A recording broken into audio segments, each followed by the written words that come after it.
So I would say the most important psychological effect of marijuana is the effect it has when people hear the name marijuana. In fact, in the 1930s, there was newspaper headlines about homicide cases in New York where people would say just being in the room with marijuana was enough to give them homicidal vibrations and cause them to go violent and kill people. This was an absurd idea, but it was part of the era of reefer madness.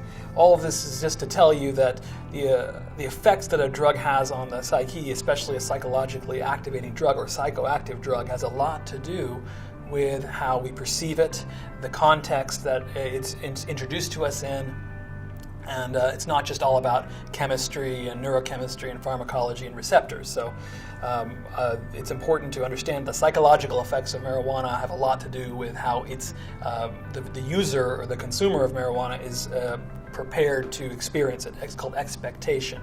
This is actually a whole field called social pharmacology. So that's social pharmacology 101. Now, given that, there are still some effects that you can imagine in a naive or a first-time user of a drug. Very famously was written about in a sociology journal called Becoming a Marijuana User in the 1950s by Howard Becker.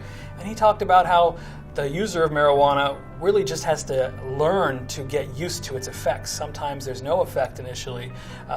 Subsequent effects, they have to learn to use what's called a relaxation response, associate its use with an idea of chilling out or relaxing. And what does that have to do with? That has to do with the stress axis in the body that the chemicals in marijuana actually interact with, and it's possible that that's what the body is kind of tapping into. Now, placebo marijuana exists in studies, and people get the same effects that they would get from regular marijuana because they are expecting these things. So you have to always keep that in mind. The placebo effect is very strong with psychologically activating drugs.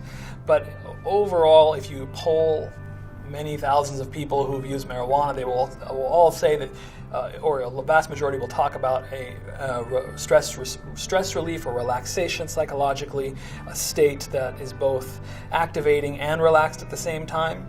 And people will talk about improved mood and sense of well-being. And all of that is related to the receptors in the brain that are in the higher portions of our cortex, the more advanced parts of our brain that are involved with mood and thought, and as I mentioned, the stress axis, the hypothalamus.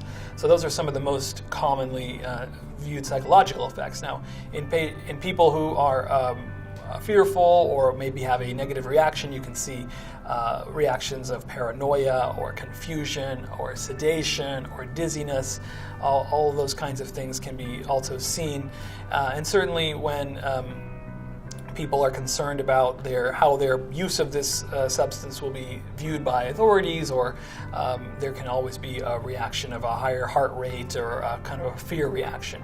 Again, there is a little bit of an increase in your heart rate with marijuana, but if you are anxious about that, that'll cause your heart rate to go up even further. So there's a lot of feedback to how the user is going to experience the effect. So a little bit of the psychological effects of marijuana.